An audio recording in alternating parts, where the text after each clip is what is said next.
Welcome to the Stubzcast 14 with Invader Gaming. The Stubzcast is where I talk to other content creators about their journey into content creation, and it highlights them to the community and hopefully some tricks and tips I learned along the way.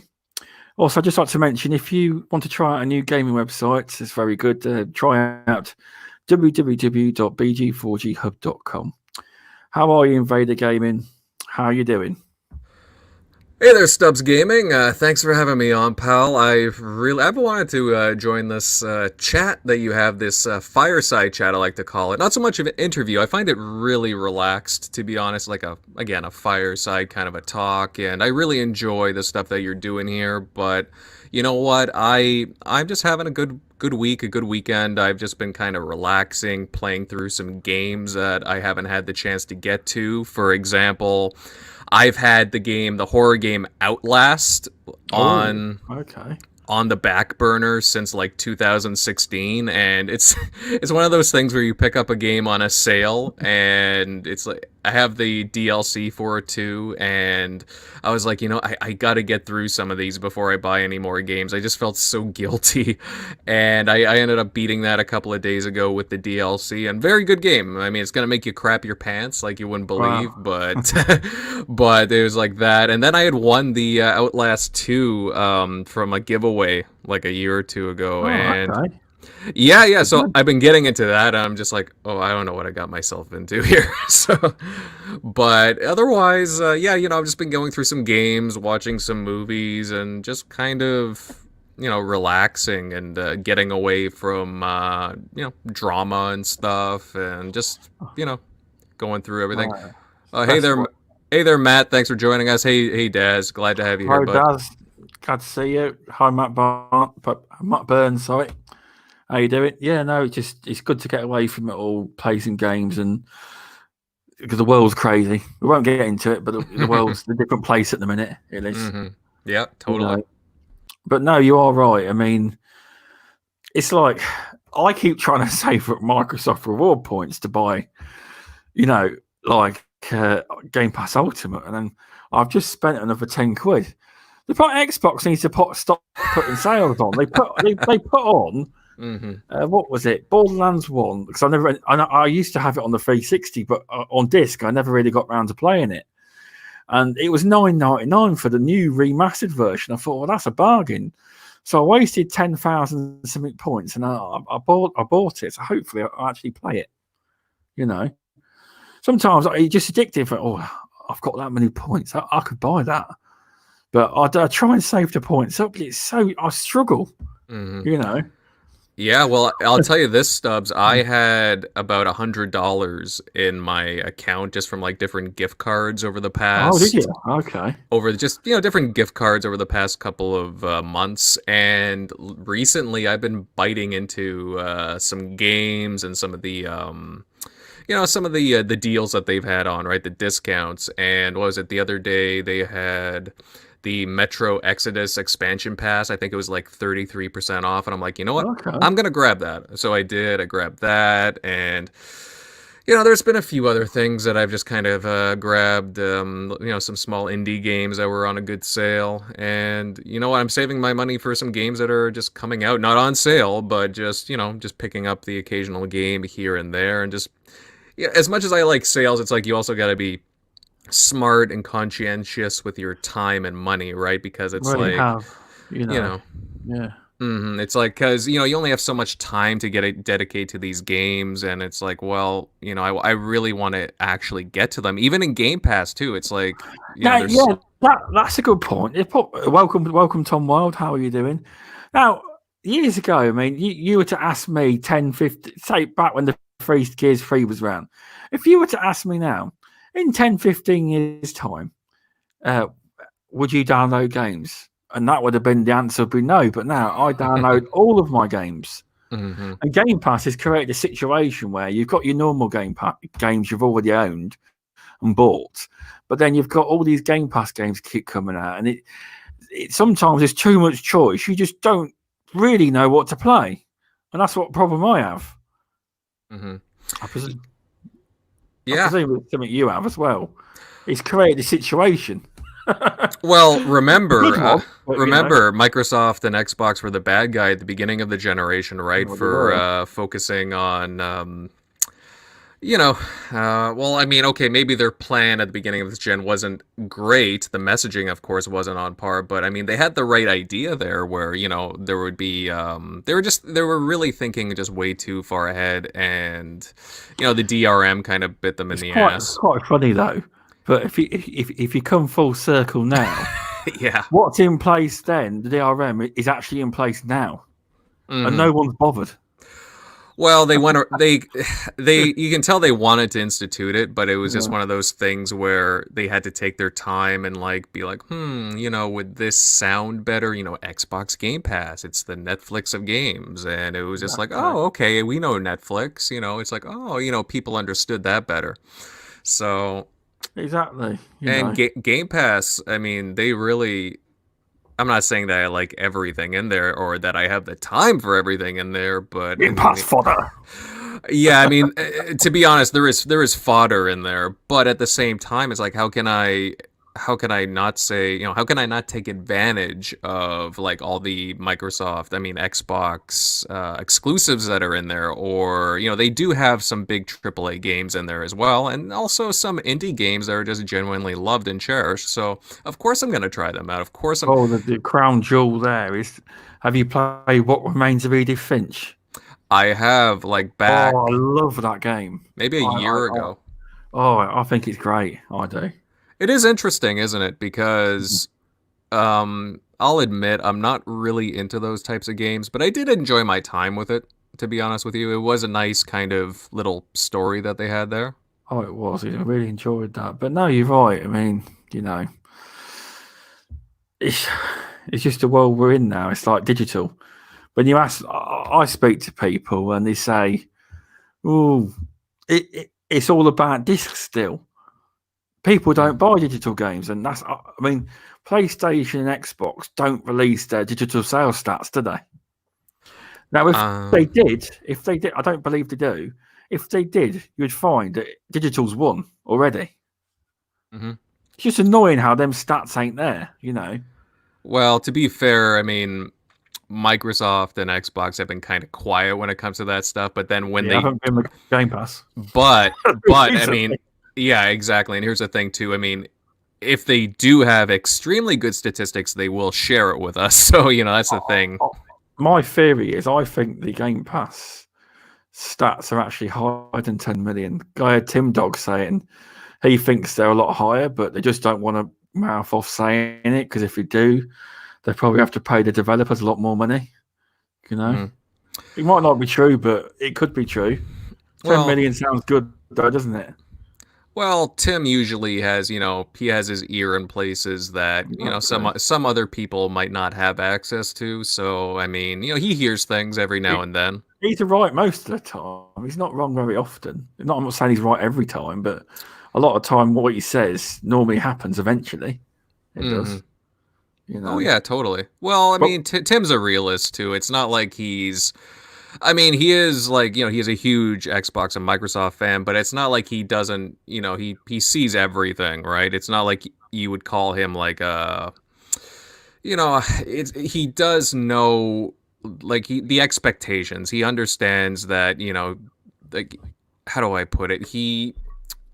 Tim's a huge fan of the brand, but at the same time it's like he understands that what other people are saying at on the other side as well. So, exactly, you know. mhm. Oh, Right. yeah. Welcome, Bearded Mac. Do you want to give people a brief description if they don't know what kind of content you provide? Yeah, sure, guys. Well, of course, my YouTube channel is Invader Gaming, and honestly, like I experiment, to be honest. Like over the years, I've done commentary pieces on the industry. I've done all kinds of gameplay playthroughs and walkthroughs, but I also do reviews, and I've been posting more and more reviews. I want to get more into those, doing game reviews, and I have a lot of fun doing those as well. as well, I've been doing a whole bunch of like mission guides in games and achievement guides. Recently, I did an Ion Fury, a whole bunch of them, maybe I think it was like something like 12 or 13 different guides for different achievements there or to unlock Okay. secret levels. Like, I really like helping out people. So I think I'm gearing myself towards more of that kind of content as opposed to more of the commentary. I can on TXR I can speak my mind on different things. So I have that outlet. So Oh, definitely. well, yeah, so I can play around with how I do content on my own channel as opposed to TXR. Um, but otherwise, yeah, I'm focusing more on reviews and gameplay playthroughs and just guides because I have a lot of fun doing them and people seem to like watching it. So, Well, no, guides are very, very helpful. I mean, the thing is, it's like if you had enough time, obviously you're a busy man. Guides can get some serious views if you get the games out at the right time, the reviews. But you've got to have no job basically to well, do that. that's I mean, yeah, that's the thing, Stubbs, and we you were know, talking about this in the and just in the pre-chat exactly. that most people who do YouTube have other jobs, full-time jobs, and it is hard to dedicate time to things. So you have to have an extreme focus on what you're doing. I mean, at first you're just playing around with different things on YouTube, right? Because you don't know what your strengths are. Some people want to talk about, I see a lot of people talking about different industry things, and that's fine. Like, honestly, all the power to you if you want to do that, or gaming guides, or game reviews, or you mix it up with like movies and games and so on. Everybody Oh, has yeah. a niche, and I support everybody with what they do with their content because everybody specializes in their own thing and you have to respect that. And people, you need to do that experimenting, otherwise you see some people get burnt out on their content creation because they're frustrated with the amount of views they get or subs and just different things like that. So you want to have fun with this, and that's why you experiment. Exactly. No, you're right. You are. I need to get back into making videos to buy. I've got to make some Hmm. reviews soon, opinion pieces, but I've just got to get back into it, into the swing of things. Oh, yeah. Hmm. Oh, What's up, absolutely. Indy? How you doing? Hey Indy, how you doing, bud? Glad to see you here. Like, look, there's another guy. I'll use Gamer as an example. Like, he has a really big focus on his channel. Like, he's all about the indie games. I mean, he likes other stuff. Don't get me wrong. He likes all kinds of other games, but he focuses on the indie games. He does reviews. He does impressions, and he'll give you a take of games coming out in the indie world, coming out within a month or next 2 months and so on. But he has a focus, and he has fun with it. You can tell because he genuinely loves the content that he produces. Exactly. No, that's a great example. Indy is. It's very high quality content. Because the thing is, it's like I said to Indy once. It is very hard. Like if you were to go through the Microsoft stores, work out which indie games are actually good, and indie will tell you. Because there's thousands of indie games come out, and a lot of them, sorry to say, a lot of them are rubbish, aren't they? Well, And yeah. he basically picks the gems that you should try. You know. Well, that's the thing, Stubbs. I mean, what you're saying is true. I mean, there is you can go through the list of games on the indie games on the Xbox store, for example, and you go through them, and it's like, you just kind of cringe when you look at some of them. I know. But at the same time, it's like what he does, the indie gamer, and I have all kinds of respect for the guy, is that he goes through the games and he plays the games that he wants to. He could easily put out a review for a game that's like, a $2 indie game that, people, I don't know, it would just be for clicks, right? You see Yeah. a whole bunch of reviews that are just for clickbait just because it's an easy indie game to do. You can play it within like an hour. However, he picks the games that he's interested in and then wants to follow up on. He chooses them specifically, and he picks a lot of ones that there might be a certain style to them or a certain story or just gameplay, but what matters is he goes to the content that he wants to, and I think a lot of people have respect for that, whereas you see a lot of content creators out there who just produce stuff just because it's more easy to get stuff out. No, I agree with that. I do. Hmm. definitely. And I just use indie as an example. There's all kinds of creators out there that they focus on different things. You look at UK Daz, for example, and hey, Daz, buddy, I hope you're doing well. I'm glad to see that you're recovering. You're going through the process with, your stroke recovery, and I'm glad to see that you're doing well. But UK Daz, he does a lot of, he has the Dazcast that he does occasionally, which I have a lot of fun with. Yeah, definitely, that's a good one. But but you also see he has a focus a lot on racing games, and he does these little reviews too, and he understands what he does because he's just having fun with it. So he focuses on the stuff that he wants to rather than just spew out whatever's out there. No, exactly. You're right. I mean, if you got to work out basically what content you want to provide and what you think you can contribute, because that's why people will follow and subscribe to your channel. The hardest bit, sometimes you can get your views, but it's getting people to actually press subscribe. It's the hardest bit, Well, and that's absolutely it too, Stubz. And of course you want people to sub to you. Of course you want people to watch your videos, but they will come eventually. Oh, I know. Exactly. And of course, I'm not even putting myself on a pedestal by any means because I'm a small content creator as well. I don't have the biggest following, by subs or views, but the thing is you put the work into it and people will recognize you for it, whether it be, again, it could just be whatever. Just as long as you really like what you're doing, people are going to notice it, and then eventually, people will follow you, and people will, will see your content, and be like, hey, I like that. I'm going to follow that guy eventually. Exactly. Yeah. Mm-hmm. Yeah, you're right. Welcome, Goat Force Gaming. Thanks for stopping by. Mm-hmm. Hey, Goat Force, glad to see you here. What actually got you into gaming? Was it when you were a little kid? I presume most people is. Oh, yeah. I've been asked that question a few times on different shows, and yeah, it would definitely be when I was a kid, whether it be playing on my best friend's ColecoVision back in the day. Ooh, Coleco? Yeah. I remember he had one set up at his place, and it was just playing a lot of these old games, and it was just so much fun. And the whole thing about gaming is the imagination that gets brought into them, right? It's like, you play, I'll just use asteroids, for example, right? You're playing against, space aliens, and it's like, you're blasting through whether it be enemies or asteroids or whatever, and it just, it takes you into a different world, this different escapism for, 15, 20 minutes or however long you're playing.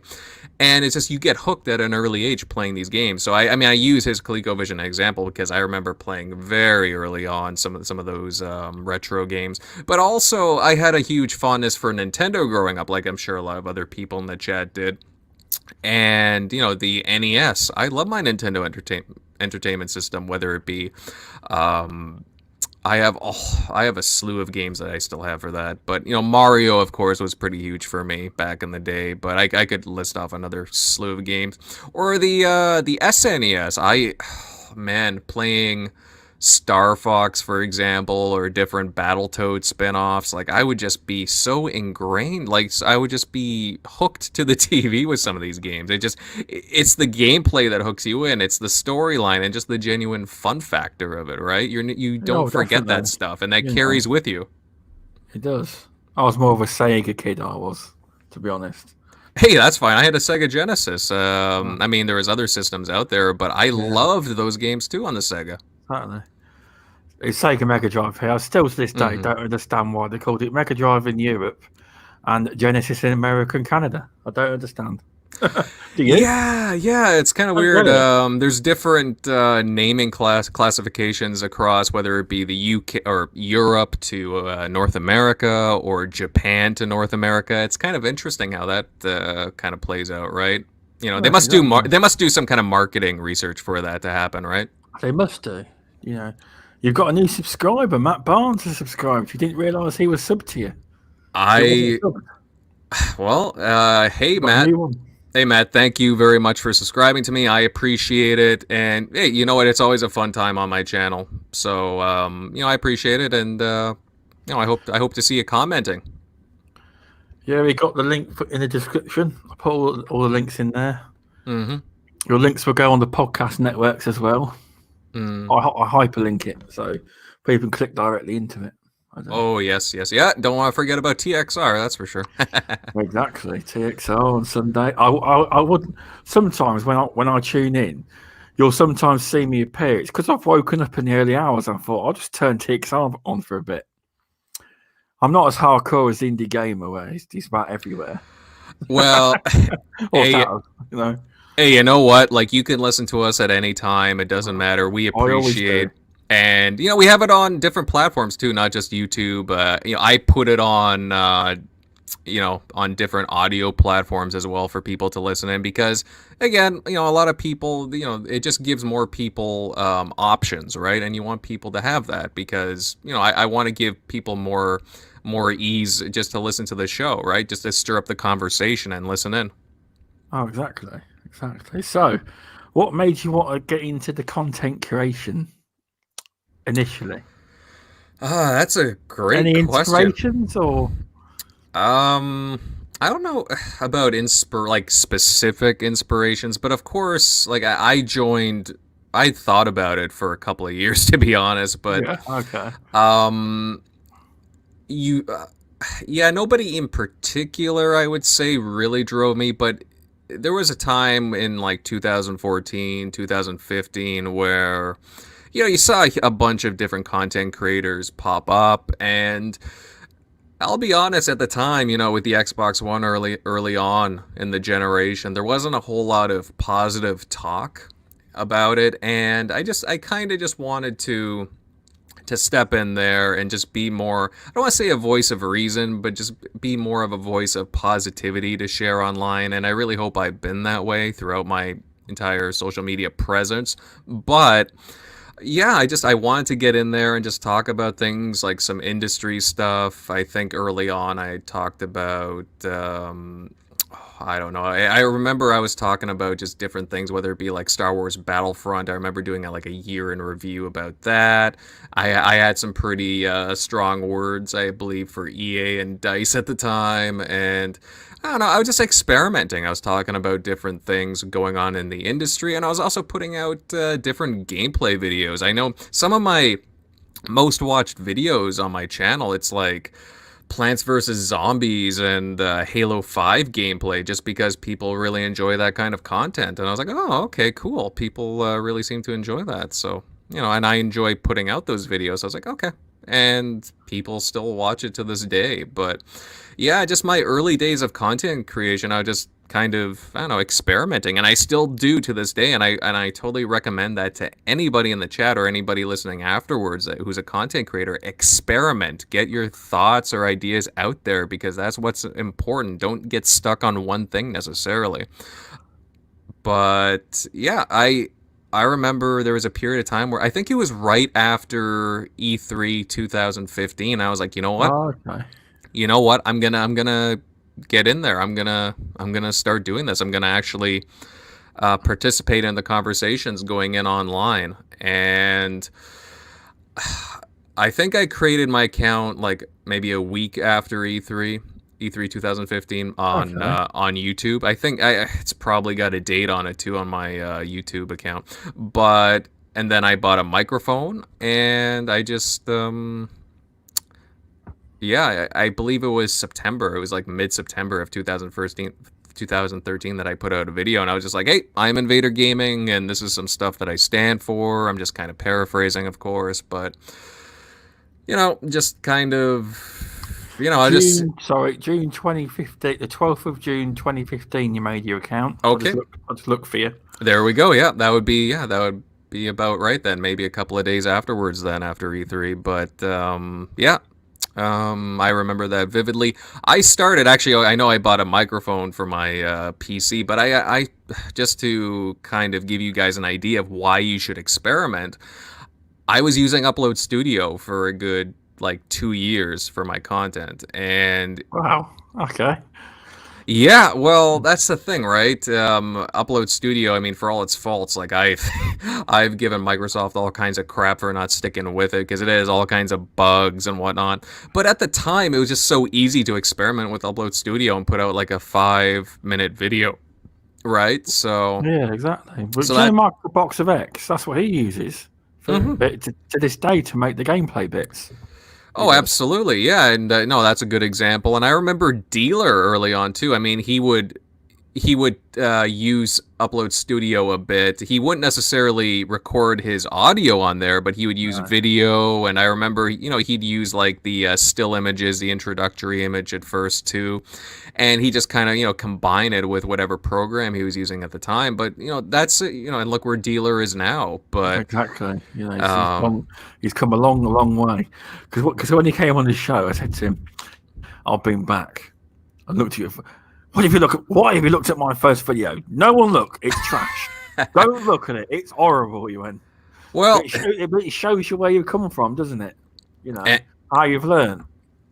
Well, yeah, and Dealer, I actually have a lot of respect for too, because you see where he's come from, and you can openly say that too. That what, some of the videos that I made early on, I know I talked about a couple, but it's like.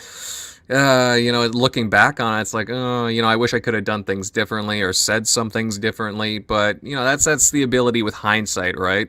So exactly. But I would never take those videos down because that's how I started. I'm kind of proud of how I kind of started out, like any content creator, really. And Indie Gamer brings up Rand as well. Randall Thor 19. He started using Upload, and yeah, that's a perfect example because number one, you don't want to, like, it's the ease of use, right? When you're a content creator, you want to experiment. And the thing is, you don't want to start spending a huge amount of money into something that, might just be something that you give up a couple of weeks down the road. So you use what you have. And what I had was Upload Studio.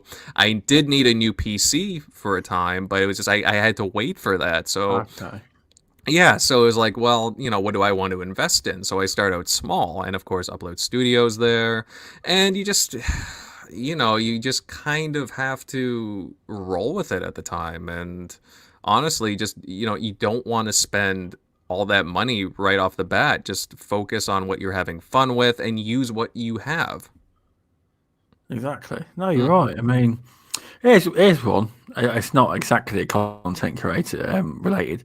Do you think they're going to bring it back on the Series X Upload Studio or just let it die? Because they never updated it, have they? Do you reckon it's coming back or it's gone for good? Mm-hmm.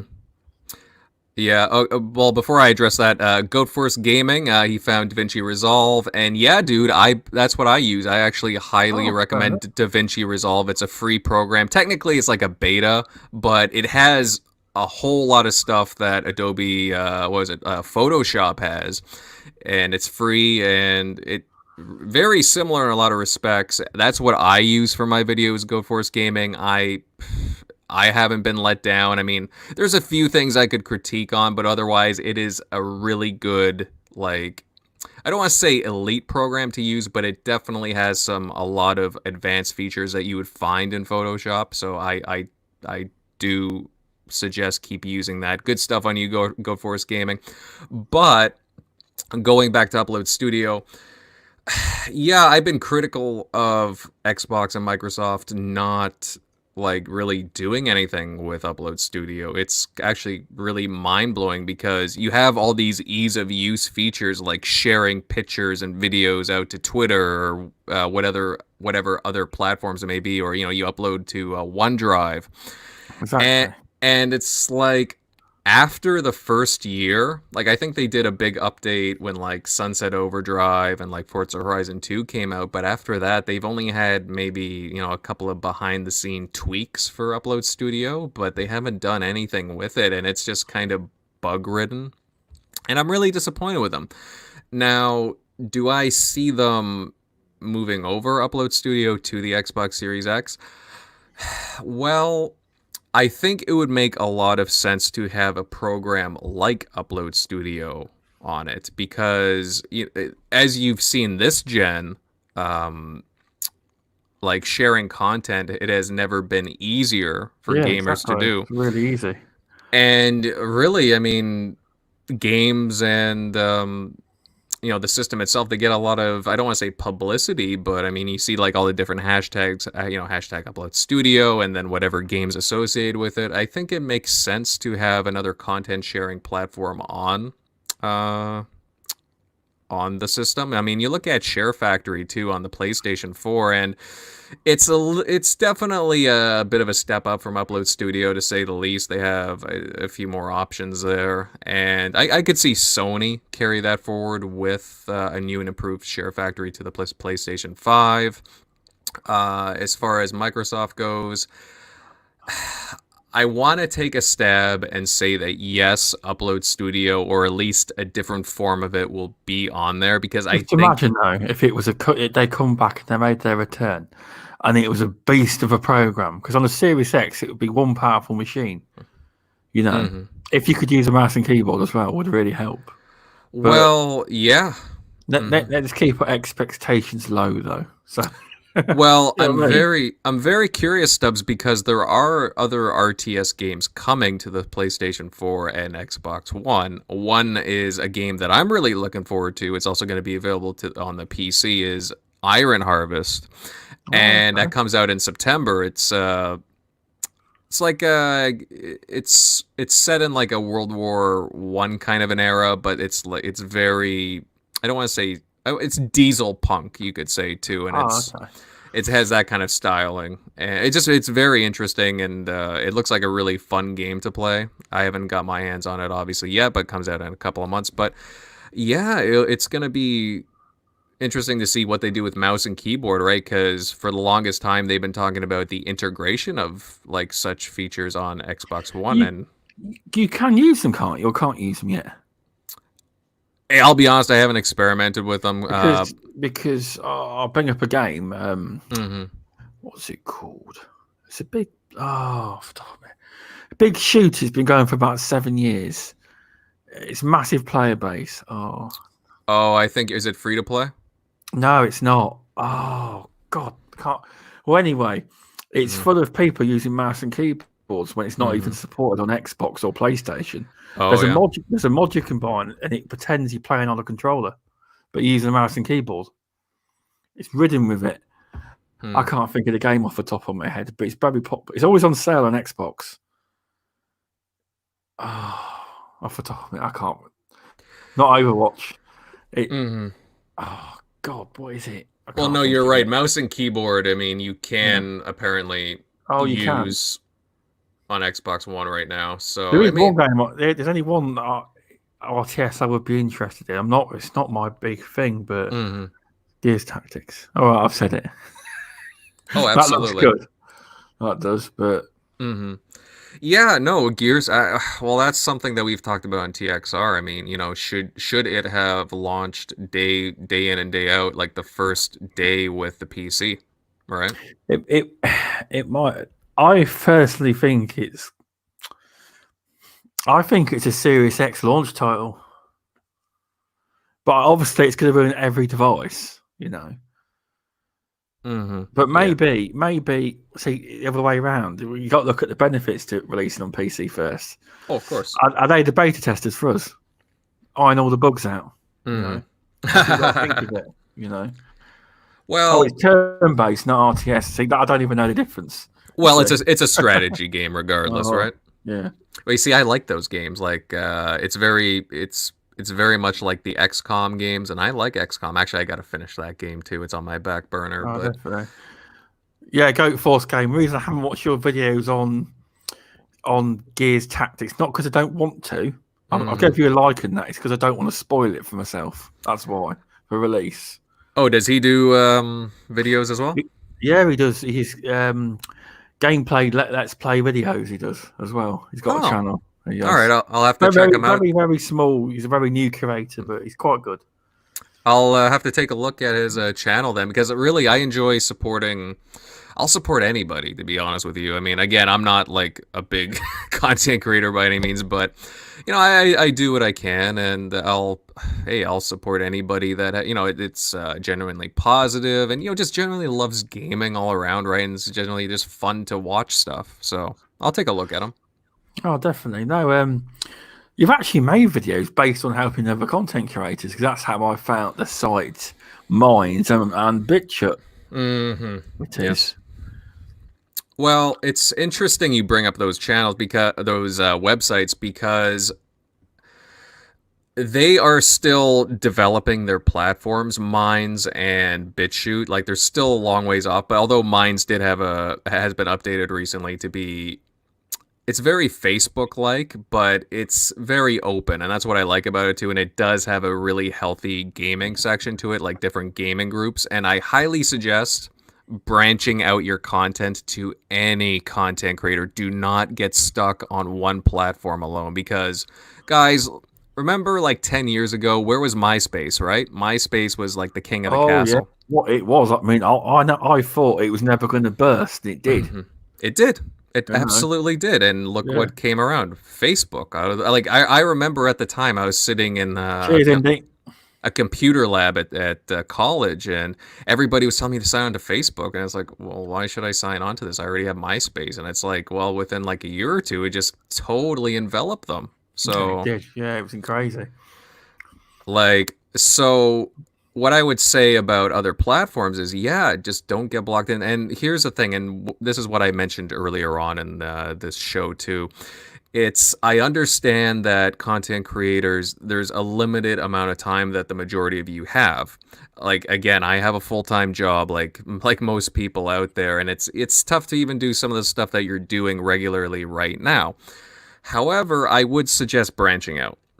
Diversify your content. Yes, Dreadpool, exactly. Diversify. Welcome, Dreadpool. Sorry about that, buddy. Sorry. But it's just because you reach other people and you need other places to put your content, because, hey, I mean, YouTube, I'll be honest with you guys, I mean, as much as YouTube, it's a giant platform and I don't see myself leaving there anytime soon. At the same time, I mean, YouTube makes mistakes, and YouTube, like, they crack down occasionally too, and you have to be very careful, especially with their algorithms too, right? So... Oh, definitely. I do like Bitchshoot, but sometimes it's like I've uploaded all the Stubzcast too, because obviously you told me there was a bit of a bug. I thought all my videos were uploading from YouTube, and they weren't. So I deleted. I've got them all up now, and sometimes it can take hours and hours to process anything. It's like now. Early on, I got about 4 this morning, about 4 or 5 Stubcast. It uploaded straight away, and it still says from dinner time today. It's now 20 to 10 at night, it still says my video is being processed. It's a bit weird. It is. Bitchshoot is.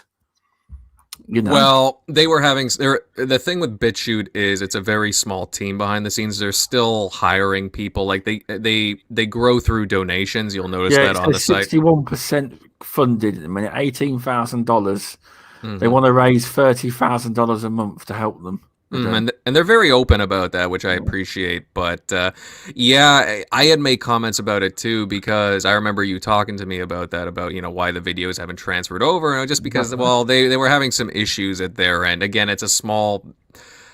Things haven't been ironed out yet, but they're slowly hiring people, and that's what I loved about it too at first, because you could connect to your YouTube account, and then it would just transfer over. It was working, and you mentioned it, and you said, "Oh, there's a bit of a bug on there." And there was. Exactly. So because you're dealing with a small team, they might not have the resources to get to it in time. I think they're still ironing out things, but Bitchshoot, I mean, it's becoming... Right, I'm just going to, sorry, just got... Indeed, Bitchshoot. Sorry, I was saying it wrong. Well, the funny thing about Bitchshoot, I think it's based in the UK too, if I'm not mistaken. Are they? Oh, that's interesting. Okay. Yeah, I think so. If you look at the bottom at their screens, I think it says their address, but I'm pretty sure they're based in the UK.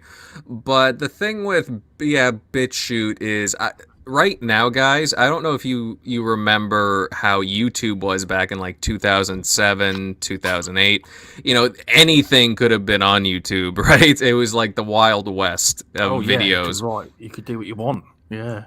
And now like they start taking off like different content creators, blacklisting, like, you know, some of the fun stuff about BitChute, well, I mean, sorry, about YouTube was like some of the conspiracy stuff. I used to love watching some of that just because, you know, it's fun, whatever. Might not be true, some of it, but it was a fun place to go. And then they started axing, like getting rid of all these bloody content creators and driving people away. And, you know, BitChute came around and was, you know, they have it, that's how I imagine BitChute right now, or how it is. It's, you have a lot of gamers on there and you have a lot of conspiracy theorists on there. Yeah, you can say what you like. You can say what you like on that site. The Yeah. far right, the far left, the far crazy, the far whatever. No. Absolutely. But I think freedom of speech, as to say, real freedom. Exactly, and to be honest, but you can judge for yourself what's on there, whereas you have to be really careful on YouTube now. Otherwise, you'll be demonetized or just blacklisted. You know, like you see a lot of content creators, you know, they don't even say anything. It's like, just because somebody at YouTube doesn't like your content, they might, you know, get rid of you. But that's, again, I have a page there. I have an account on BitchShoot, and it's doing really well. Yes, you are, and I'm sub to you as well. Yeah. And I mean, I don't have that many subs. I might have, like, let's say 42, 43 subs, but I have about, guys, like, I don't even really have to do anything. I'm just posting my videos on there that I use for YouTube, and I have about, like, over 20,000 views just being on there. Congrats. Wow. I think I'm closing in on like 22,000 at this moment. Actually, a question. Do people comment on your videos? Because no one comments on mine. I've only ever had one. I have a couple here and there. Not as many. But the thing is, like, I've been switching my content up and just posting like guides and whatnot. People don't usually comment a lot on those. No, whereas if you had specific commentary on a subject in the game industry, let's say, people will comment, and I've had that. So, but honestly though, like, BitchShoot, guys, like, don't worry about it. It's actually a fun place. You'll see all kinds of different crazy stuff on there, but it is rising, and it is competition with YouTube. So definitely, if you are a serious content creator and you want to just, you know, get more views and get more people watching your content, definitely try BitchShoot. And then there's also Minds that you had touched on as well. It's Stubz. Good. You just got to learn how to use it. I'm still learning how to use it. I am. You know. I liken it to, whereas BitchShoot's like an alternative for YouTube, Minds is kind of like a Facebook alternative in a lot of ways, because you have a lot of similar kind of groups, and it has kind of a similar format in a lot of ways. And I've been on there for about the same time as BitchShoot, and I've had, again, I don't have that many subs. I might have like 87, something like that. But within that time period, I have 31,000 views. Wow. That's good, guys. So, yeah, exactly. And it's, I mean, okay, the thing is, you do have to put effort into uploading and whatnot, but the work is already, you've already put that work into YouTube. You might as well expand your content. And for small content creators, that is absolutely important. You know, and again, that's why you shouldn't be closed in or boxed in onto one platform. Do not put all your eggs into one basket. And I implore any start out content creators to, you know, start at least, you know, maybe not putting on like several different platforms, but at least a couple just to start out on, and just experiment. Exactly right. I mean, here's an example. My BitChute channel has 3,907 views, and my YouTube channel has 2,421 views. So I technically get more traction, views-wise, on BitChute. But interaction-wise, because of the podcast now, I get YouTube's better. You know what I mean? But I have got BitChute and I've got Minds, but I'm working on Minds. I haven't quite cracked it like you have, kind of. Sorry, I have to address Goat Force Gaming here. No Banana Man portraits on BitchShoot. They seem to they do not have that problem right now with as YouTube has. I don't know, Goat Force Gaming. Man? What's that? Well, have you on your videos had like random accounts? To be my friends guy. Yeah, you want to be my Yeah. friend, Goat Force? Yeah. Yeah, want to be my friend? Yeah. No, that's super annoying. That's another thing that they have to deal with too is the spam on YouTube. I cannot believe the amount of spam that is on there. They have to call that sometime soon. What's up, Husk? How you doing? Hey, Husk, how you doing, bud? Got a cider on the go. I know you like your lager, but I'm not going to get hammered like you do on a Womanhood show. What are you talking about? That's just water.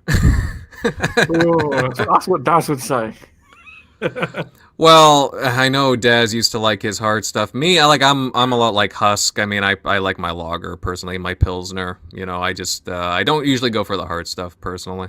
Fair enough. Fair enough. But we all have our preferences. That's just I prefer when I'm drinking beer. I like the easy drinking stuff. I used to drink lager, but over the years I've gone on to fruit cider. Wow.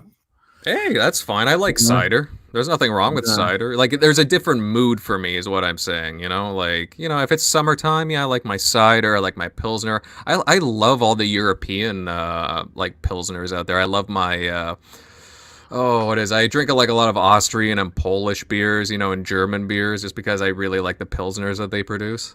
Oh, fair enough. Fair enough. Oh yeah. Right. So, how did you first get into podcasting? And what was the first podcast you ever appeared on? The first podcast, that's, wow, that goes back all the way to 2016, if I'm not mistaken. Do you remember the Console Corner by chance? No, I don't. I don't know if I was even watching YouTube then. Well, it was, the Console Corner was a very popular... I mean, it dealt with all things gaming, whether it be PlayStation, Nintendo, whatever. But it was definitely like an Xbox-focused podcast, you could say. And it was done by GKB, She-Wolf, Lady Foxfire was on there. Oh yeah, I recognised. Yes, yeah. Magic Mike and a few others. It was a really entertaining show. I think it went on for about 2 years.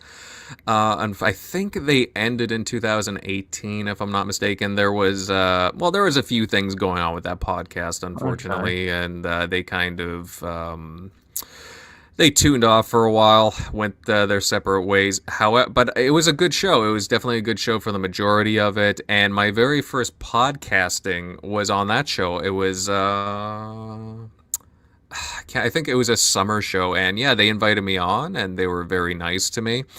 It was me, She-Wolf, Brutal, if I'm not mistaken, and I think Crap Gamer was on there as well. Oh, Crap Gamer, okay. Yeah, Crap Gamer. And, like, the thing about it was, like, when you don't do podcasting right, you know, you're kind of, like, I'll openly say this, and I'm pretty sure anybody who's done podcasting... like Daz or Dreadpool or whoever, like, don't get me wrong, I like talking, I like chatting, but it's like you know, when you're doing it for the first time, you're kind of you know, it's a little bit awkward. You're not used to the way things are done, and you know, you're kind of shy at first, so you're, you know, it takes a while to kind of warm up to it, but it's a fun experience, and I had a really fun time on the show. So no, that was my first the Console Corner. Really good show. But then you kind of get discouraged too. Like, some podcasters like don't encourage other ones, like smaller ones, which is unfortunate. I know early on some people like were just not as receptive to, you know, just podcasters just starting out. And you never know, right? Because you could have a talented person just like, you know, you could shut down somebody who has a completely honest and open opinion, who has, they might have some different views as you, but they might be pretty good speakers, right? Exactly. You know, welcome, Michael Monkey Punch. How you doing? Thanks for stopping by. Hey, Mikey, how you doing? Always great to see you. Dreadpool, of course, and Indie Gamer. You're a Peroni fan, huh? Yeah, I like Peroni too. It's a nice, easy drinking beer. No, definitely, you are right. I mean, as much as I do my own podcast, and I've been on a few podcasts, I'm not like one of these people that goes on all the podcasts. So, say I go on a big, say one that has hundreds of people, I would be quite nervous. You know. Mm-hmm. I was used to. It's like you're used to going on more shows than I am. You know, I haven't got as much experience compared to you. You know. Well, different shows have different flows to them. Honestly, I'm pretty sure you know that by now. Yeah. Like, for example, the Dazcast. Daz invited me on early on as well to his show, and Daz had a lot of cool people on. He's had Tim Dog on, he's had Rand on, and those are very cool guys to have on your show. They're very you know who the guys are who are receptive to everybody in the community. I've always enjoyed going on that. I have. Mm-hmm. Oh God, yeah, no, I love the easygoing nature of the show, and I could say that to a number of different shows as well. Look at the Retro Renegades. Exactly. Right. So, but yeah, that was my first show. It was the Console Corner back in 2016, and then I think later on in that summer, do you remember the Coffee, Casuals, and Consoles? I have listened to this one. Mm-hmm. I have listened to it, but I wasn't listening to it regularly then. I know Daz has been on it. Mm-hmm. Yeah, that was with Oh Snap, It's Mel and Xbot and Supersonic Station. They're all on there as well as a few others, and very fun show. They had me. I've been on their show a couple of times, and just a very fun group altogether. I think Mr. Boomstick was on there as well at one point, and yeah, it's a shame they had to stop for now, but I hope they continue it at some point. But hopefully. Yeah. Very fun show. Hopefully. Here's one for you. How did you get involved with the TXR podcast? As I didn't used to listen to it when it first started. From what I understand, when it started, it used to be a different show format from what it is now. Is that right? Yes, that's correct. It started a few years back, and it had about half the panel has changed since then.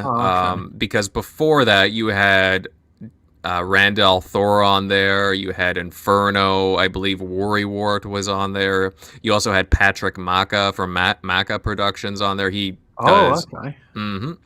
And a few others that a few people have come and gone since then, and they had to stop doing the show. It was very successful from what I remember. They had a lot of different industry interviews. I know they interviewed the head of Rare at the time.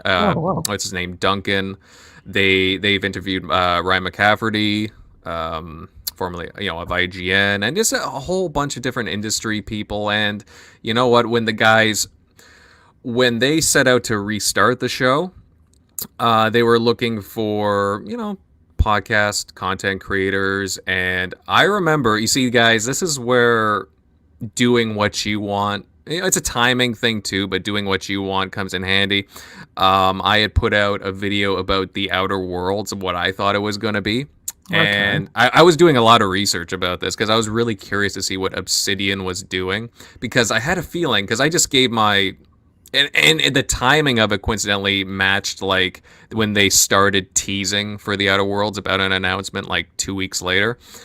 And I put out a video about the Outer Worlds, and I did a lot of research, and lo and behold, Tim was always following me, and he talked to Tim, but Tim talks to everybody pretty much that he communicates, that comes across his way. Yeah, he does. And Tim picked up on my video and a few of the other guys, and they're like, hey, this is pretty good. We like it. And, they asked me, they're like, hey, would you like to, how do you like the thought of, being on the TXR podcast? And I was like, wow.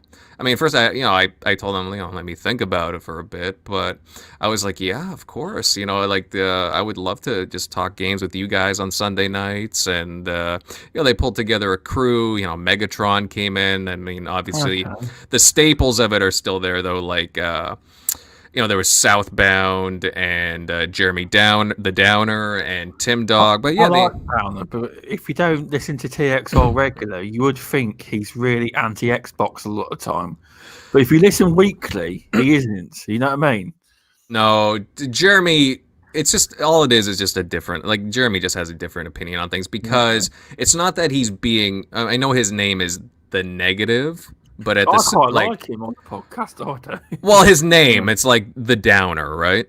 Yeah. And the thing about Downer, he gets a bad rep for that when actually, I mean, he's not that far off from what like a lot of other people are saying. It's just, some people, like, let's be honest, some people just kind of tout like the corporate slogans, for example. And in the comment section, he always gets stick. There's always someone.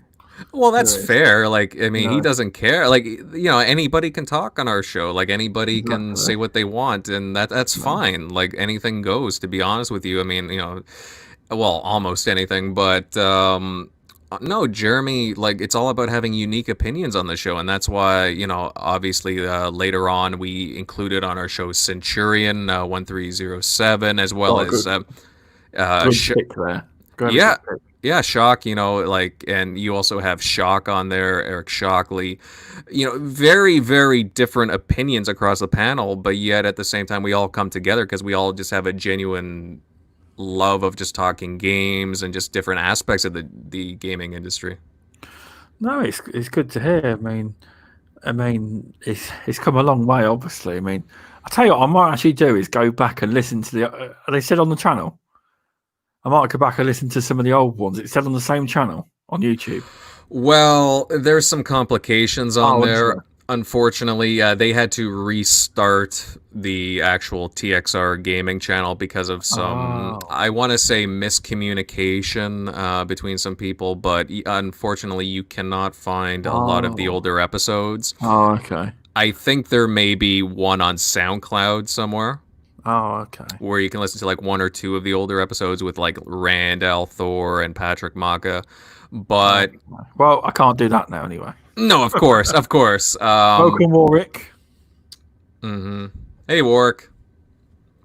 But yeah, the TXR crew, it's a fun chat. I really enjoy doing the show. We got some really awesome opinions on the show. I love the panel who we have.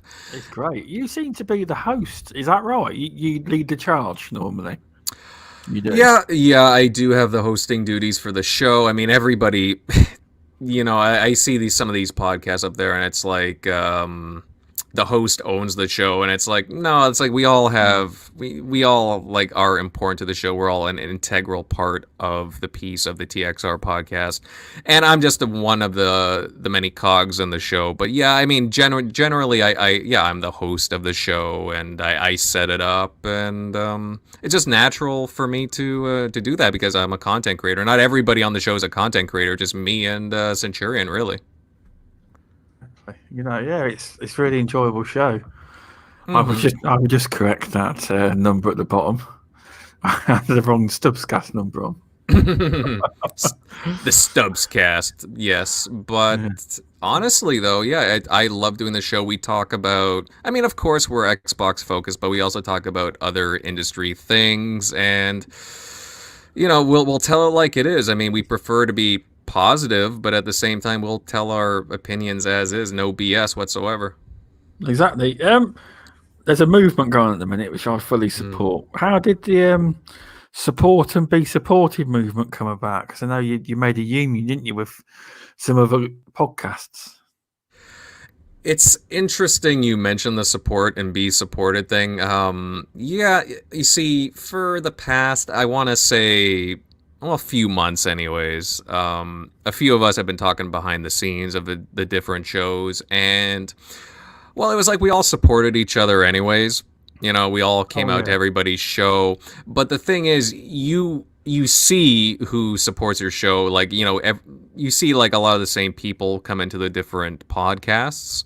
Yeah. And it's like, well, guys, we already, why don't we, make a hashtag and make almost like a badge or a banner of, not necessarily a union, but we're united in the fact that we support each other's content, and we're the four shows that we have, the Four Guys with Quarters, Retro Renegades, the original NLG Gaming, and TXR. We're all, for the most, like, we're no BS content creators. We speak our minds freely, but we're also support positivity, like just around the community. And that's where the whole support and being supported came around, because, hey, you know what? You got to support, like, the shows that just spew of the positivity in the gaming community. Whereas at the same time, you'll see shows that, well, they might get a lot of traction, but they just kind of like, it's either clickbait or just talking about rage topics. So yeah, I know what kind of shows you probably referring to.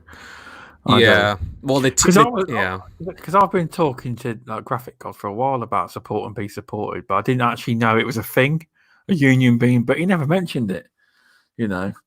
Because I support all the people in the support and be supported. I always have done. But then he kept saying support and be supported. I didn't even see it coming. I didn't. You know. Yeah, well, it was just something that came out of like many months of talking, Yeah. and I don't know. It's just one of those things where we thought it would be a good initiative, I guess you would say, where we want to support each other's content and something to rally behind as a positive message, right? Instead of some of the shows that, again, I won't list anyone in particular, but it's just you see content that, again, it's like rage bait content and also just like more TMZ headlines, whereas they're focusing on topics that are very console war-y, and we don't want to be a part of that. It's like on TXR, for example, we talk about some things that, they are within the game industry, mostly Xbox focused, but at the same time, we do talk about stuff across the industry, like whether it be Sony PlayStation or Nintendo Switch, and it's like we don't want to be console war, and we want to approach these topics as, we want to learn from them, and we want to have a conversation with them, not just, go at everybody just because. Well, exactly. You're right. Because the thing is, it's like TX, all the shows within the support and be supported are very good shows, and they deserve the big views.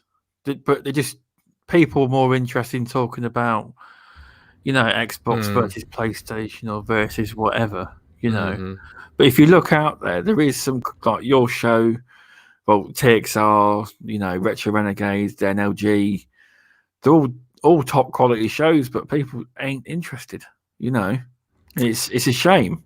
But well, again, it's a loss of the message too, right? Because exactly, we get drowned out because of that. Exactly. Wonder who? LOL. Dreadpool. He won't say. Wonder who. Well, I'm not talking about. It's not just one person. There's a lot of. Honestly, I'm not talking about anybody in particular, but it's just we all know the shows. Like I would never like try and tell you who to like not follow and don't subscribe to. Just honestly go wherever you want. It doesn't bother me whatsoever.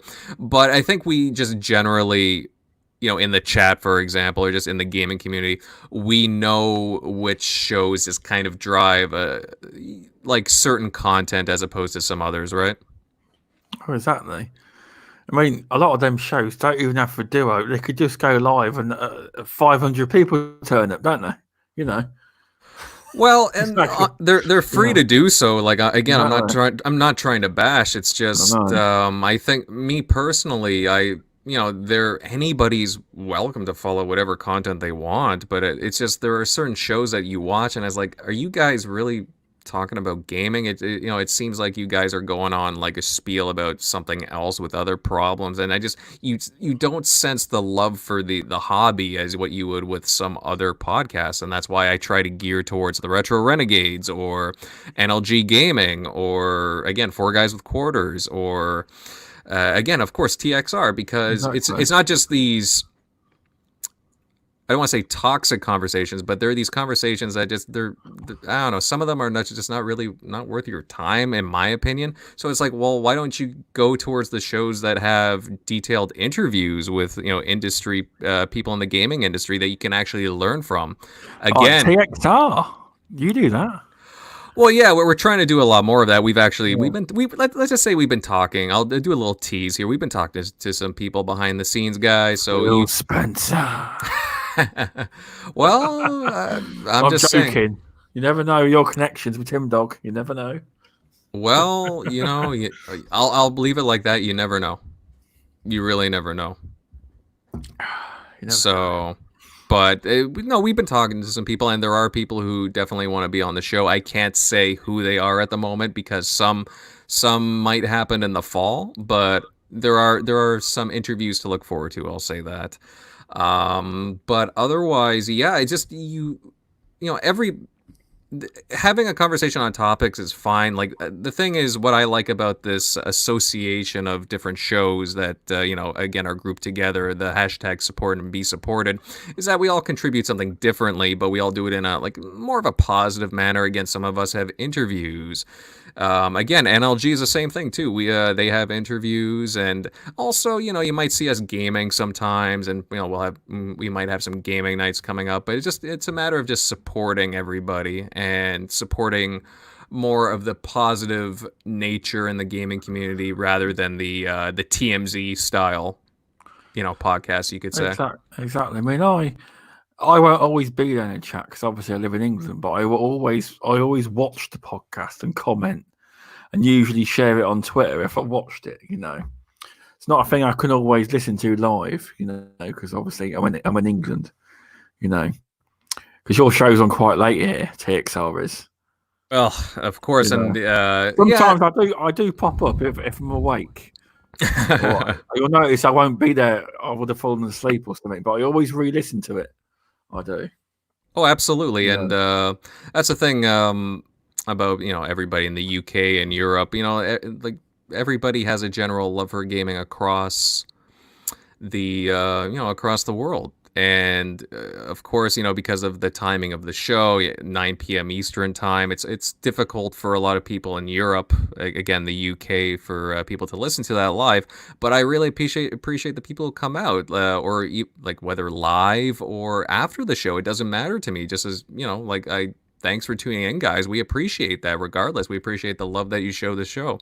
That's why I try and put it out on as many platforms as I can, whether it be YouTube, whether it be Bitchshoot, because I also upload there to TXR. We have an account on Bitchshoot. Yes. TXR, I better subscribe to that then. Yeah, you can take a look at that. Yeah. And also we have many different shows available on audio as well, whether it be Spotify or, Apple Podcasts. We're on there.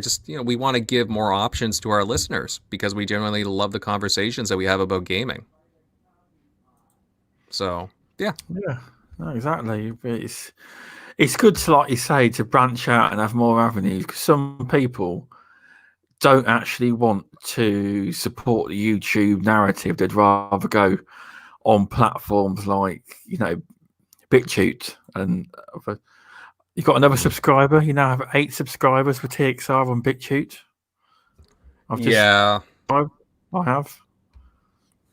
Yeah, it's it's just giving people options, like I said, and we obviously YouTube is going to be the big driving force, but we also don't want to get boxed in onto one platform because, again, guys, you never know. YouTube in a couple of years, I mean, something else could come along. Yeah, so I know they're like $1 trillion company, but you never know, do you? You never know, because I've always said this. I don't think they're going to do it now, but yes, Twitch is a streaming platform.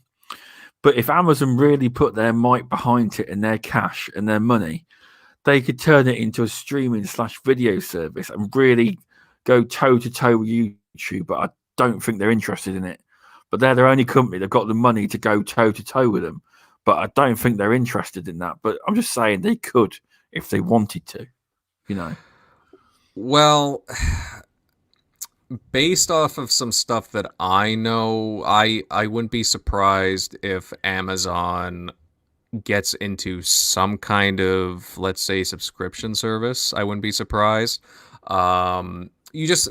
Actually, what I'm kind of wondering is, look at Google Stadia, for example. Look how I know what you're referring to. I do think when Amazon are ready, they're going to launch a gaming service. But I don't think they're going to do it until they're ready and they've got the developers and they've got games behind them. I think they looked at Stadia and looked at the mistakes they made and think, we'll wait till we're ready. Well, that's the thing. It could be with Amazon Prime. You're in if you're on Amazon Prime, maybe, Oh, yeah, I have Amazon Prime, and you already have, like you said, like Twitch is already on there, and everything's already bundled.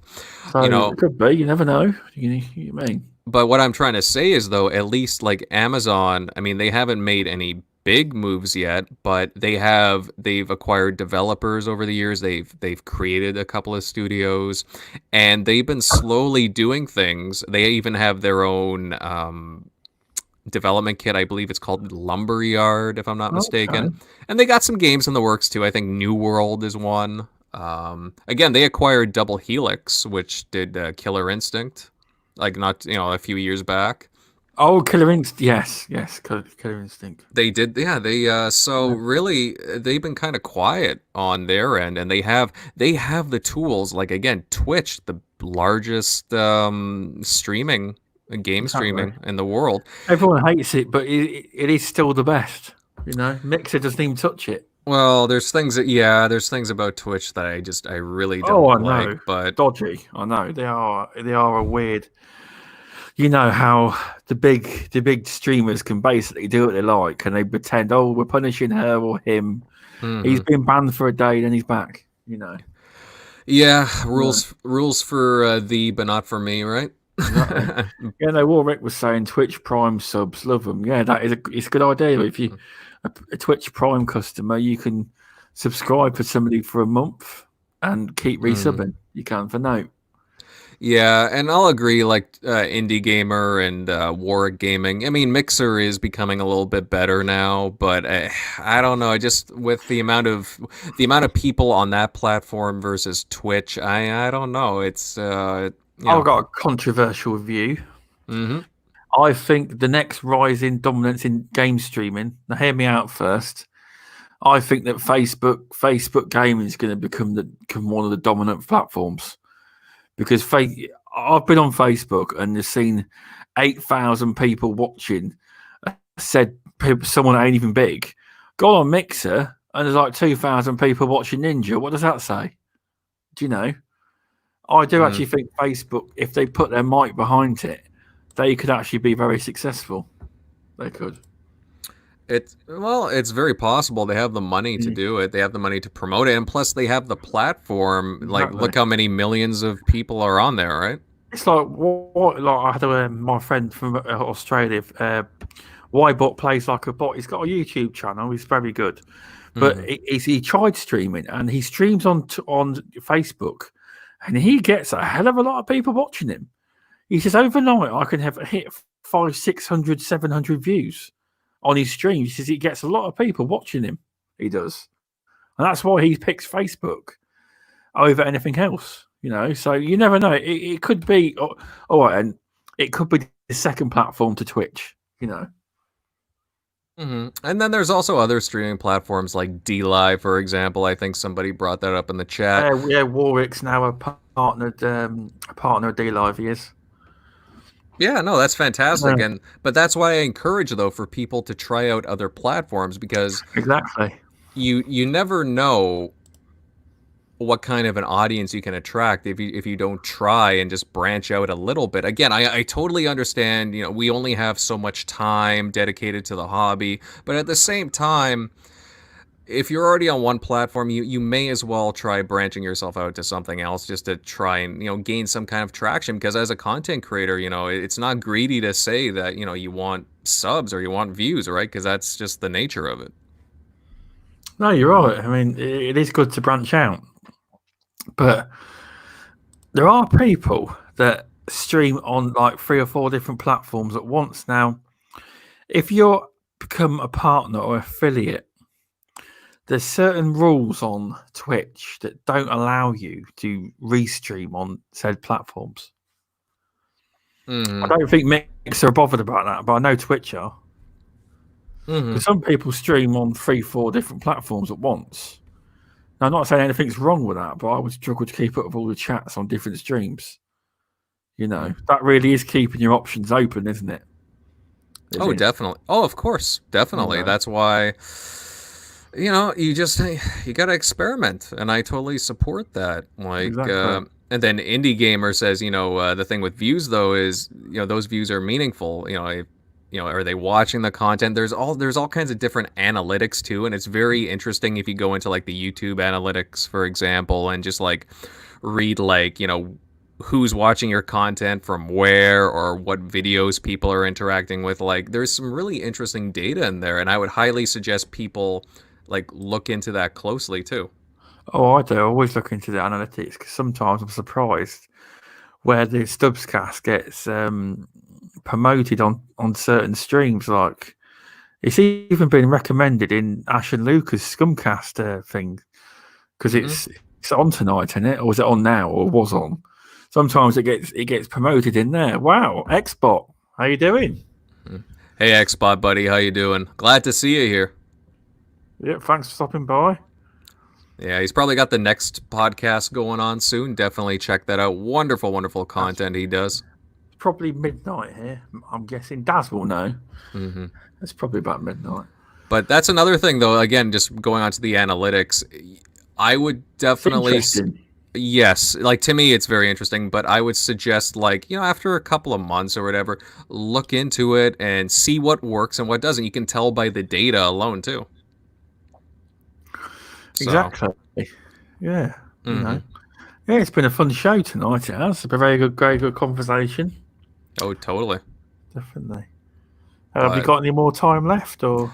Yeah, I can stay on for another, 15 minutes? Sure, why not? Oh, okay. What do you want to talk about? Well, what have you been playing recently, bud?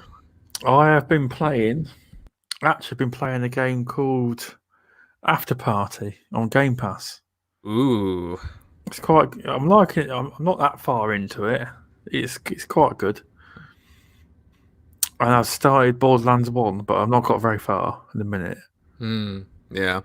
Well, that's the thing. I played After Party, for example, and I like the art style. I'm kind of torn about that game, and while I think it is an interesting game, me personally, I couldn't get into it. I don't know what it was. I just I don't know. I downloaded it when with Game Pass, and I gave it a shot. Like I was decently going through, but I don't know. I don't know. Like how some games are just like, I'm not interested. That's how I was with After Party. Well, when I told Indy I was playing it, he says to me, he was slightly disappointed. I won't ruin it for you, but it's not a bad game. But he says it could have been better, Mm-hmm. Yeah, and that was a game that was hyped up a little bit too much, I think. But that's the problem sometimes. It's like these big AAA games where they get, this is going to be the next coming of, this is going to be the Destiny killer and all. Like Anthem, that was hyped up massively, and it was a massive letdown, to be honest. Anthem. Yeah, Anthem has its own problems, as we found out, and man, it's I never really got into Anthem. I kind of knew there was a few warning signs right before launch, and nobody wanted to believe me. But then they got the game, and they were like, "Well, where's the content?" So, but I will say though, with After Party, nothing, the game is made fine. It's just there could have been some better decisions made in some other respects. I'm not even sure that I really cared for the dialogue in the game, to be entirely honest with you. But they tried it, and I have to give respect. I have to give respect to them for trying something. So exactly. I mean, because I did conversation. Who did I have this conversation with? Removable Sanity for a week. Because I asked him. What was the question? I was basically trying to say that now in gaming, as like Xbox One, PS4, comparing it, because the question was, which console generation had the biggest diversity of games? Now, my answer was PS2, because I believe now with PS4 and Xbox One, the general games, there is a massive diversity, but I understand why Indy disagreed. If you look at the indie game section, indie game has a massive variety. There's so much variety in indie games and quality games. It's unreal. Mm-hmm. Would you agree? What's your favorite generation for variety of games? Or would you agree that it's indie games at the minute? Or I don't know, man. I'll be honest with you. I think we could cherry pick different segments of each generation that had really good games at certain points. Like, this gen we've been littered with all kinds of really good indie games and, other AAA games, but I think the indie games are really outshining some of the AAA games this gen. Going back to last gen, I don't know. I don't know. I think you can go either way, to be honest with you. Like, you go back to the PS2, that had some really, really interesting titles that came out. I love the PS2. The PS2. Welcome, Onyx, and thanks for sorting me out on how to log into my Gears 3 backwards compatible. But I would also say too, you look into like what was on like the N64, for example. Like, I was a huge N64 fan, and some of the games that came out for that, it's like, wow, Nintendo allowed that on their system. Like, look at Conker's Bad Fur Day. Or there's a few games on there that you're like, what? That released at that time on that system? You got to be kidding me! But again, it was on there. I could cherry pick games too from the original Xbox, and it was like, wow, they had that title. Dang, I had no idea, because a lot of them fade into obscurity. So honestly, I don't know if there's one in particular generation that's dominant. I think that there's multiple games from multiple different segments of the generations that you could say, you know what, that was a great time, and this was a great time, and so on. Well, definitely. I mean, yeah. No, for me, in my honest opinion, the PS2 was the best generation for me, and the Sega Mega Drive as well. I was struggling to pick my favourite out of the two, but the Dreamcast was also a good console, as Warwick's just said.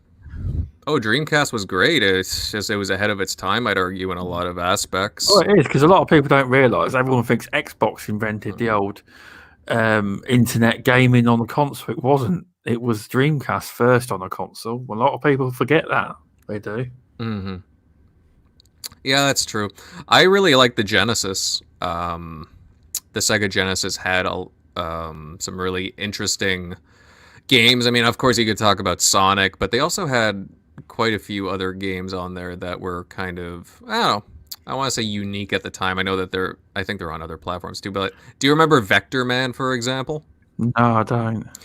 It was weird too, because it was kind of like it had to deal with like pollution on the earth and whatnot, but it was a really nicely designed game, like a good platforming game. And there's all these different platforming games that I really enjoyed on the Genesis. So and I'll just correct myself. I didn't ask Indy or Removable Sanity what the best generation was. I asked them about what was the most diverse one. Sorry about that, Indy. I got confused there. My memory's crap. Well, when you're talking games for about an hour or so, and it's very easy to lose track of what you talked about the week before or the week before that, and so on. Welcome, Shiz Now Elite. But yeah, no, it's all good. It is. Definitely. Yeah, well, it's a good time to be a gamer, right? Especially right now. I mean, there's a lot of. I like the ease of the way that people can interact with gaming, right? Because you got different ways of interacting with games, from whether you can access games from from Game Pass, you can directly buy them from the store, or you can play them from the cloud. At least that's what a lot of them are trying to do now. I mean, obviously Stadia hasn't done very well there, but Project xCloud, damn, they're doing very well there. They are. I think that might be part of their plan to get a bit of the Asian market, because they love everyone thinks that they love in Japan. They don't really buy consoles; they buy tablets. That's their big thing. So, because you can use any controller with the xCloud, even if you had a PlayStation controller, you had your tablet. They've got great internet, 500 up or 1,000 up or whatever. Their internet's no problem. That could be part of their plan. And xCloud in South Korea, the game library might be different in South Korea as to America and Europe. They might get more games from their sector that they can play. You don't know, do you? Well, Japan has always been complicated, especially with with Xbox and Microsoft and how they go about it. They definitely have not been aggressive at all this generation. Well, for multiple reasons, obviously, especially at the beginning. But yeah, they do buy consoles, but at the same time, you got to look at what they're buying. I mean, they're loving the Nintendo Switch right now, and why is that? Well, they're able to carry it with them. It's on the go, right? And then you have to look at their lifestyle. They take a lot of public transit, they take a lot of trains, and they're generally on the go. So that's one reason. And you have to look at it from different aspects, right? Because the way one country games isn't the way that every other country in the world games. So there's different aspects of lifestyle included in there. South Korea again, another very different nation. But Microsoft, Microsoft is taking, or an Xbox, are taking interesting steps, I would say, right now. And we are going to touch on that on TXR tomorrow, because we have brought up these partnerships that they have with Samsung, for example. They're very close.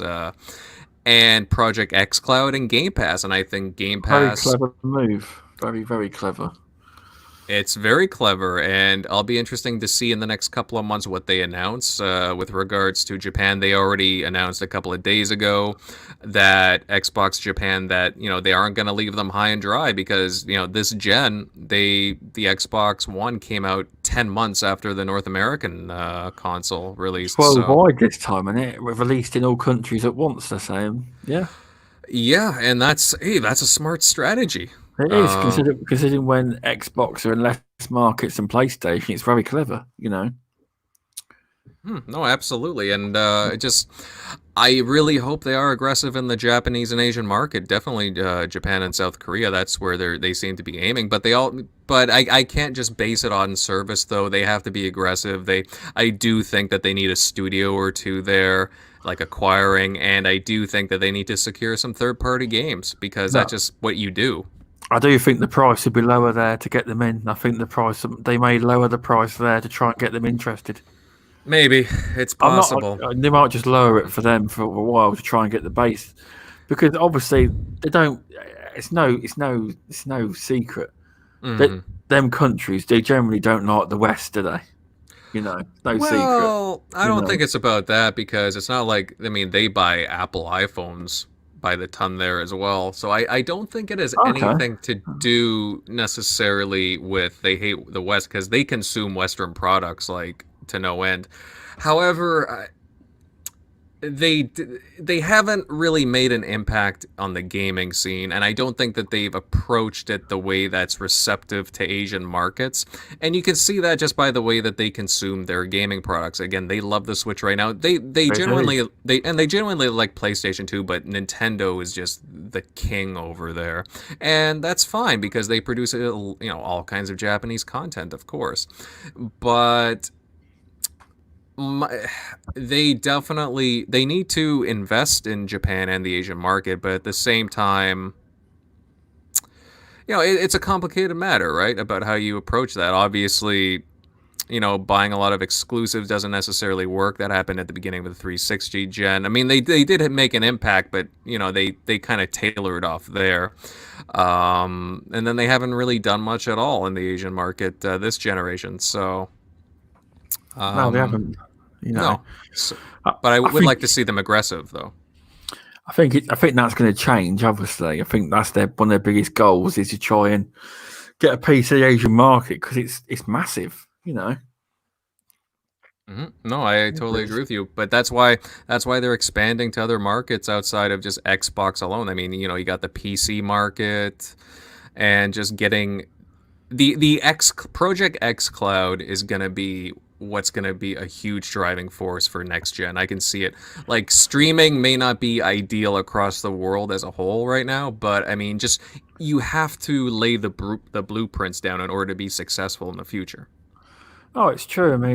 See, the thing is, it will get there. Like my internet, I had 70 megabytes down where I used to live. Now, where I've moved to now, I have 36 megabytes down. It's worse. And that's supposed to be fiber. So, yeah, my internet, so it's working fine, because all the Disney Plus and that's all working and the gaming's working. But they are eventually going to roll out this proper internet around our country, end-to-end cabinet. But it's like my one of my family members has just got. He's been off for what was it, 500 down, 100 up.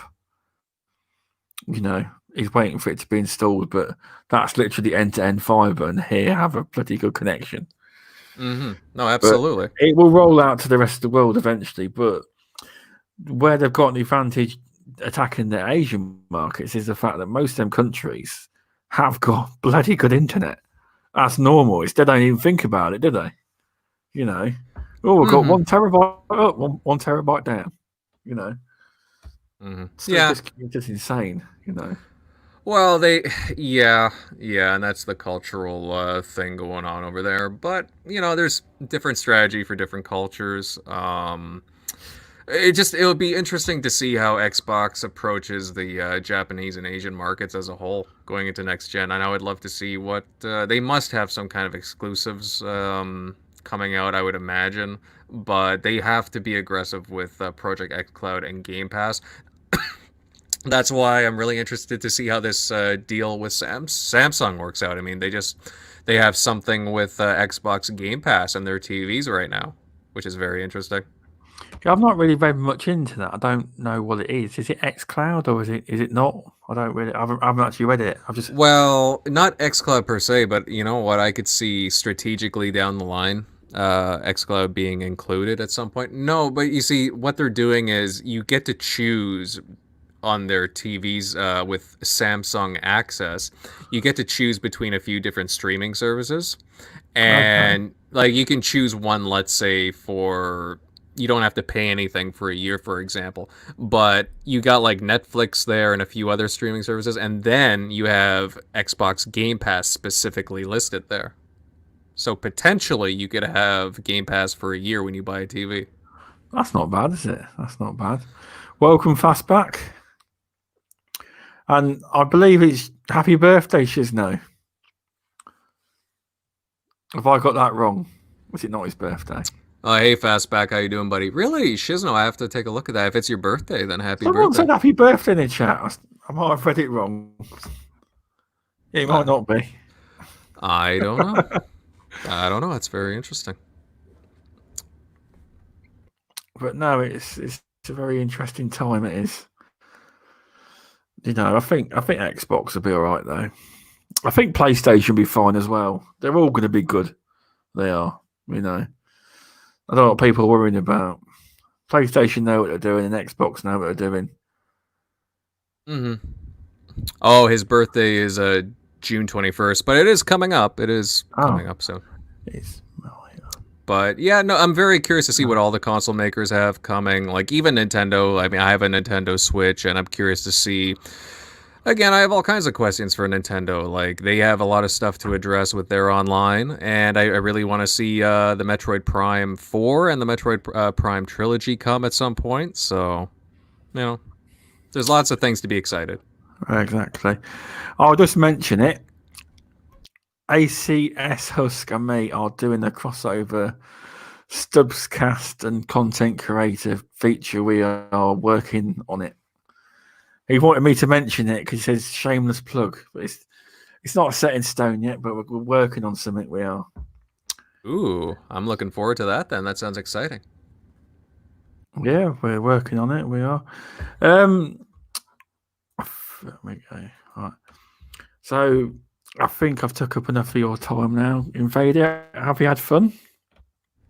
Well, of course. Stubz, like it's always a fun time talking with you, bud, about games and everything. Like, no, I've had a whale of a time just sitting and talking to everybody in the chat. We should do this again sometime. Oh, definitely. I have to get something going. If you ever want me on TXR, come on. Well, I'll be honest. I mean, I'm pretty sure all the guys on TXR would be interested in coming on. I'll have to mention it, but you're more than welcome to shoot them a message. Yeah, I'll have to get some of the TXR guys on. I've got a big list, of people I need to get on. There's that many creators. It's because I'm Although gaming's the one I'm focusing on, I am branching out, trying to get different curators on. Mm-hmm. I've got a comics one on soon. Mm-hmm. In a few weeks' time, he's on Twitter. Geeks Vibe Nation. He's coming on in a few weeks' time. All right. Well, I mean, if I may say, Stubz, I mean, I think this is really good what you're doing, and I think you should continue with it. Yeah. Oh, thanks for that. It's so we can put a focus on certain curators that I'm willing to speak to anyone really that wants to come on. You don't have to. You could have 0 subs. It doesn't matter. You know, as long as you're in the content creator gaming field, or you don't have to be in the gaming content creator. You could be like in the comic field or whatever. You know, it's just a good conversation. It is. Daz is dropping your links in the chat. So do you want to tell people where you can find you if they want to find you? Well, definitely. Yeah. Thanks, Daz. You're definitely on that more than what I am. The mobs. And it's all in the description as well. So I'm going to mention it.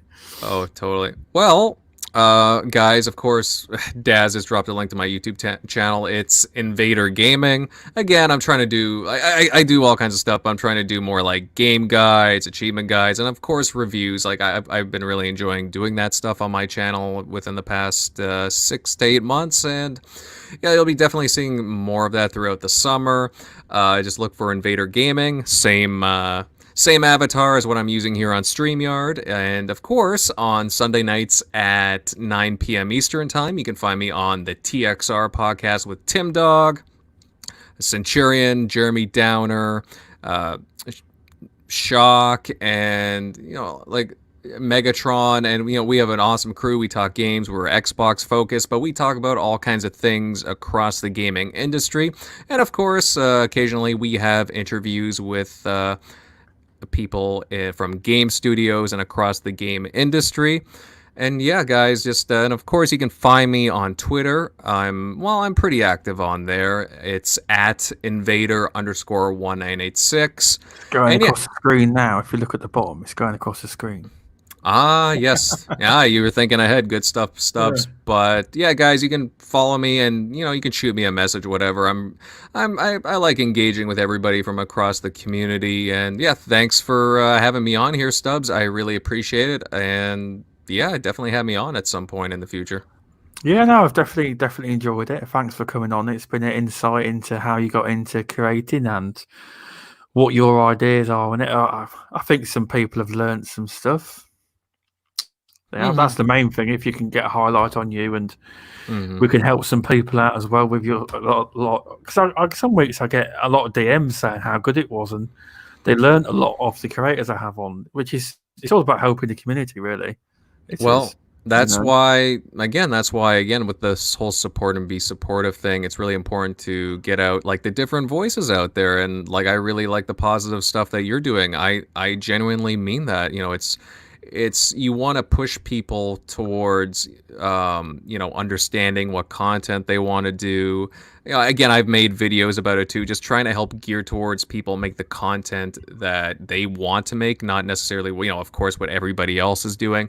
Do the stuff that you want to do, and then you'll be more enthusiastic about the content that you're producing. Exactly. Very wise words. So thanks for tuning in, everyone. And thanks Invader for coming on. I'll see everyone next week. All right, thanks. Bye. Have a good night, everyone. Thanks for joining. See you later.